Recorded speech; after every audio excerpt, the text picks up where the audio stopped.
Oğlum o içeri nasıl girdi? Ne bileyim. Musto, içeride neler var? Anne sikeyim. Orada bir şey var. Orada bir şey var.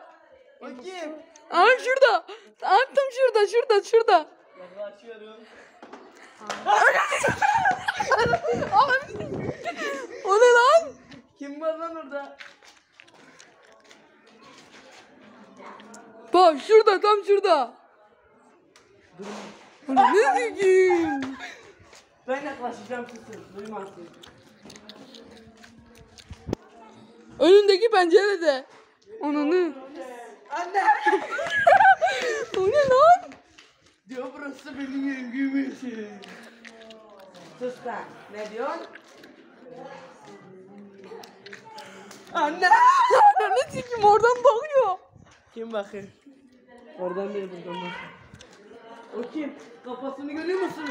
Kafasına bakın kafasına. Aa geri soktu.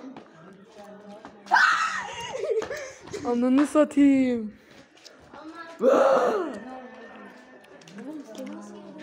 Ne bileyim. Yol açıklanmış. Kapıyı şey yapmışlar. Geliyor. Ananı sikeyim.